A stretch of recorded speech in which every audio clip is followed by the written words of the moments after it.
మేడారం వనదేవతల దర్శనం అనంతరం సీఎం రేవంత్ రెడ్డి మాట్లాడుతున్నారు. లైవ్ లో చూద్దాం. అందుకే ఈరోజు కాంగ్రెస్ పార్టీ కంప్లీట్ జ్యుడిషియల్ ఎంక్వైరీకి ఇవ్వడానికి నిర్ణయం తీసుకున్నది. తొందరలోనే retired high court judge or supreme court జడ్జిల చేత జరగబోయే విచారణను టీఆర్ఎస్ ప్రభుత్వం ఎదుర్కోవాల్సిన పరిస్థితులు ఉన్నాయి. కాబట్టి ఈరోజు తెలంగాణ ప్రజలకు మేము ఒకటే మాట ఇవ్వదలుచుకున్నాం. ఎన్నికల్లో మీకు ఇచ్చిన ప్రతి హామీని అమలు చేసే బాధ్యత మాది. రైతులకు 2 లక్షల రూపాయల రుణమాఫీ మీద కూడా బ్యాంకుల అందరితో చర్చలు చేస్తున్నాం. తొందరలోనే మీకు మంచి శుభవార్తను చెప్పబోతున్నాము. ఏ హామీని కూడా మేము వదిలేదలుచుకోలేదు. తప్పకుండా ఆ హామీలను అమలు చేసే బాధ్యత మాది. ఈరోజు మీరు అందరూ చూస్తారు, గతంలో ప్రతి పోస్టింగ్కు నగదు ఇస్తే తప్ప, నగదు బదిలీ చేస్తే తప్ప ప్రభుత్వ ఉద్యోగులకు పోస్టింగ్లు వచ్చేటివి కావు. ఇవాళ పారదర్శకంగా ఎవరైతే ప్రజలకు సేవలు అందిస్తారో వాళ్ళని గుర్తించి ఎక్కడ ఉన్నా కూడా సామాజిక న్యాయంతో పాటు అర్హులైన అధికారులకు అందరికీ పోస్టింగ్లు ఇచ్చినాం. ఇవాళ మీరు పోలీస్ డిపార్ట్మెంట్ కానీ, రెవెన్యూ డిపార్ట్మెంట్ కానీ, ఏ డిపార్ట్మెంట్ అయినా తీసుకోండి, ప్రభుత్వ ఉద్యోగులను అడగండి. కాంగ్రెస్ అధికారంలోకి వచ్చిన తర్వాత ప్రభుత్వ ఉద్యోగులకు న్యాయం జరిగిందా లేదా? గతంలో జీతం ఎప్పుడు వస్తుందో తెలియదు. నెల చివరి వరకు కూడా జీతాలు రాని పరిస్థితి ఉండే. మొదటి నెల 4వ తారీఖు నాడు జీతం ఇచ్చినాం, 2వ నెల 1వ తారీఖు నాడే జీతం ఇచ్చినాం. వాళ్ళే ఆశ్చర్యపోతున్నారు, మా జీతం 1వ తారీఖు నాడు మా ఖాతాలో పడ్డదంటే ప్రభుత్వ ఉద్యోగులు. అంటే పరిపాలనను దారిలో పెట్టే ప్రయత్నం చేస్తున్నాము. ఇంకా చాలా చేయాల్సింది ఉంది. రాత్రి పగళ్ళు మేము కష్టపడుతున్నాము. మీరు చూడండి, ఇన్ని రోజుల్లో ఏ ఒక్క రోజైనా, ఒక్క గంట అయినా నేను కానీ మా మంత్రులు కానీ ఎక్కడైనా సెలవు తీసుకున్నామా? ప్రతిరోజు ప్రతి నిమిషము పరిపాలనను దారిలో పెట్టి పేదలకు మేలు జరిగే విధంగా పేదలకు అందుబాటులో ఉండే పరిపాలన అందిస్తున్నాము. ఏ రోజు కూడా మేము ప్రజలకు అందుబాటులో లేము అనేదే లేదు. సచివాలయం ప్రజలది అని చెప్పి సచివులను కలుసుకోవడానికి ప్రజలు ఎవరైనా రావచ్చు అని స్పష్టంగా ఈరోజు అవకాశం కల్పించినాం. సచివాలయం ఎట్లుందో మేము వచ్చేవరకు మీడియా మిత్రులు లోపలికి రాలే, గేట్ బయటలుండి చూసుడే తప్ప లోపలికి రాలే. ఇవాళ స్వేచ్ఛగా మమ్మల్ని కూడా పోనీలా. సీతక్క పోతే పట్టుక పోలీసులు పట్టుకపోయారు, నేను పోతే పోలీసులు పట్టుకపోయారు. మా సంగతి కాదు, పోనీ మిమ్మల్ని ఇచ్చినట్టే మీకు కూడా అవకాశం రాలే. కానీ ఇవాళ అన్ని చేంబర్లు మీరు తిరిగే పరిస్థితి వచ్చింది. స్వేచ్ఛ అనేది ఈరోజు తెలంగాణ సమాజానికి కాంగ్రెస్ పార్టీ ఇచ్చింది. ఇక సంక్షేమం అభివృద్ధి కార్యక్రమాలు నిరంతరం తప్పకుండా వాటి అన్నిటిని కూడా కొనసాగిస్తాము. ఏ సమ్మక్క సారలమ్మ ఆశీర్వాదంతో ఈరోజు పేదల ప్రభుత్వం, ప్రజాప్రభుత్వం వచ్చిందో తప్పకుండా పేదల ఆకాంక్షలను నెరవేర్చడానికి రాష్ట్రంలో మేము మాట ఇచ్చిన 6 గ్యారెంటీలను అదేవిధంగా మేము చేస్తామన్న అభివృద్ధి కార్యక్రమాలను ముందుకు తీసుకెళ్తాము. మీ అందరి సహకారం ఉండాలి.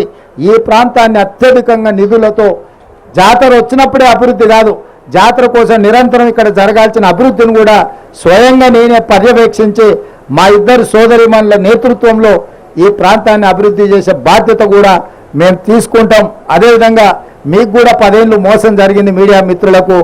మీ సమస్యలు కూడా తొందరలోనే ప్రెస్ అకాడమీ చైర్మన్ను తొందరలోనే నియమించబోతున్నాం.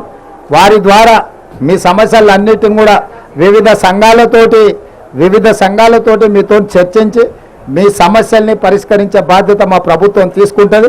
ఇంకా 100 రోజులు కూడా కాలేదు, మేము వచ్చి 10 సంవత్సరాలు ఓపిక పట్టినరు. తొందరలోనే మీ సమస్యల్ని పరిష్కరించే బాధ్యత మేము తీసుకుంటాం. ఈ ప్రభుత్వం మీది, దీన్ని కాపాడుకునే బాధ్యత కూడా మీదే. తేవడంతోనే మీ బాధ్యత తీరలే. కుట్రలను కుతంత్రాలను తిప్పికొట్టడానికి కూడా మీ సహకారం ఉండాలి. ఈరోజు వెనకంగా అక్కడంగా ఇక్కడంగా ఇద్దరు పొద్దుపూట ఒకటి మాట్లాడుతారు, చీకటి ఇంకోటి మాట్లాడుకుంటారు. వాళ్ళిద్దరి మధ్యలో ఉన్న సమన్వయం మీకు అర్థమయ్యే ఉంటుంది. 7 సీట్లు కేసీఆర్కు, 10 సీట్లు బీజేపీకి అని మాట్లాడుకొని ఏదైతే ఎన్నికలకు రాబోతుందో, రాబోయే పార్లమెంట్ ఎన్నికలలో వీళ్ళిద్దరి చీకటి ఒప్పందాన్ని కూడా తిప్పికొట్టే బాధ్యత మీడియా మిత్రుల మీద ఉన్నది. తప్పకుండా ఈ ప్రభుత్వం మీది, మీ సమస్యలను కూడా పరిష్కరిస్తామని చెప్పి మీడియా మిత్రులకు తెలియజేస్తూ సెలవు తీసుకుంటున్నాం.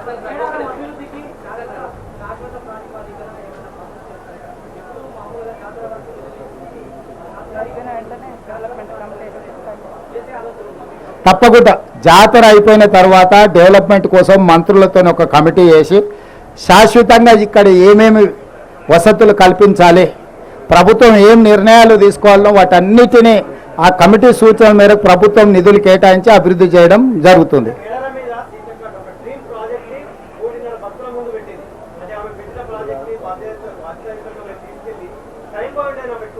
డెఫినెట్గా మంత్రులతో ఒక కమిటీ ఏర్పాటు చేసి సీతక్క ఆలోచనలు, భక్తుల ఆలోచనలు, ఇంకా నిపుణుల ఆలోచనలను కూడా పరిగణలోకి తీసుకొని గిరిజన సంఘాలు, ఆదివాసీ సంఘాలు కూడా ఉన్నాయి. వాళ్ళకు కొన్ని ఇక్కడ ఏది పడితే అది అభివృద్ధి చేయడానికి వాళ్ళ సాంప్రదాయం ప్రకారమే మనం ఇక్కడ అభివృద్ధి కార్యక్రమాలు చేపట్టాలి. వాళ్ళ సాంప్రదాయానికి భంగం కలిగే విధంగా మనం అభివృద్ధి చేయడానికి వీల్లేదు. ఆ సాంప్రదాయాలను దృష్టిలో పెట్టుకొని తప్పకుండా వాళ్ళకు కావలసినట్టుగా శాశ్వతమైన అభివృద్ధిని చేసే బాధ్యత మా ప్రభుత్వం తీసుకుంటుంది.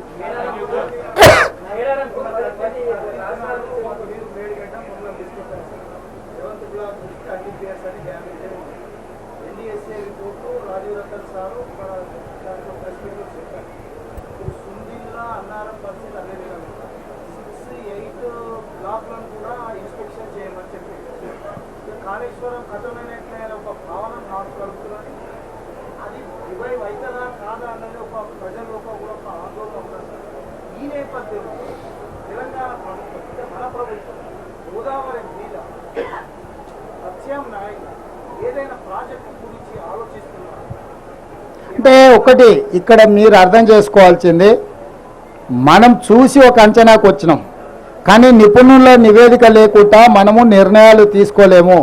అందుకే స్పష్టంగా రాష్ట్ర ప్రభుత్వము నేషనల్ డ్యామ్ సేఫ్టీ అథారిటీకి మేము లెటర్ రాసినాం. అన్ని డ్యామ్లను మీరు పరిశీలించి నివేదిక ఇవ్వండి, ఇవి రిపేర్ చేయొచ్చా, రిస్టోర్ చేయొచ్చా,